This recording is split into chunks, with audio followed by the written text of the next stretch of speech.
დედაქალაქის სატრანსპორტო ინფრასტრუქტურის განახლების შემდეგ მტკვრის სანაპიროზე თითქმის ყველა შუქნიშანი გაუქმდება. თბილისის მერმა პირველმა საგანგებო სტუმრებთან ერთად ახლად გახსნილი საავტომობილო გვირაბი მოინახულა.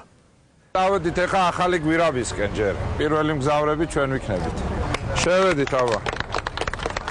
მარშალ გელოვანის გამზირისა და აღმაშენებლის ხეივნის დამაკავშირებელ ახალ გვირაბში პირველმა გიგი უგულავამ თბილისელებთან ერთად ორსართულიანი ღია ავტობუსით გაიარა. ძალიან რთული მონაკვეთი იყო, ძალიან მანქანების ესე ვთქვათ რთული მოძრაობა იყო საცობი და ამიტომ გადავწყვიტოთ ეს გვირაბის აგვეშენებინა.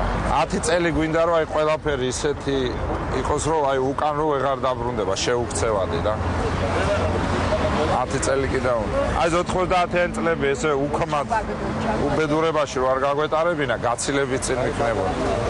აიგა ისტორიას ვერ შეცვლი. თავარია ისტორია არ დააბრუნო. 95 მეტრიანი გვირაბის მშენებლობა რამდენიმე თვეში დასრულდა. პროექტი, რომელიც დიღომში მოძრაობის განმუხტვის მიზნით განხორციელდა, უახლესი ტექნოლოგიებით არის შესრულებული. მთელ პერიმეტრზე გაუქმდა შუქნიშნები და გზის სავალი ნაწილი რამდენიმე მეტრით გაფართოვდა. გელოვანიდან მის გადაადგილება აღმაშენებლის ხეივნის მიმართულებით ან აღმაშენებლის ხეივნიდან მოდის უკან, უკვე შესაძლებლობა აქვს მოძრაობა განახორციელოს ორ დონეზე, აღარ იქნება აქ შუქნიშანი, შესაბამისად აღარ იქნება არც საცობები და მოძრაობა იქნება ბევრად უფრო უკეთესი. ინტენსიური სამუშაოები მიმდინარეობს მტკვრის მარჯვენა სანაპიროზეც.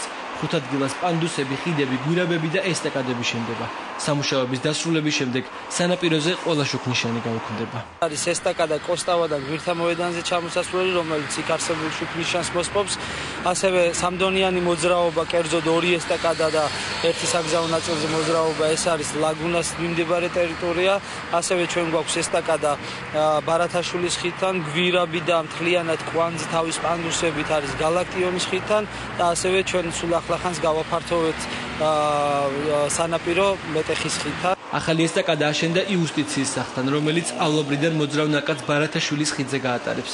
ეს ტერიტორია თბილისელებს გიგი უგულავამ დაათვალიერებინა და იუსტიციის სახლის ახალი ფუნქციები გააცნო. ეს იქნება იუსტიციის სახლი. მთელი სერვისები, სახელმწიფო სერვისები მთლიანად აქ იქნება თავმოყრილი. ყველა საგზაო ინფრასტრუქტურული სამუშაოები სექტემბერში დასრულდება. სწორედ ამ დროს გაიხსნება ახალი იყალთოს გვირაბიც, რომელიც ვერესყევების ახალგზას საბურთალოს ქუჩასთან დააკავშირებს.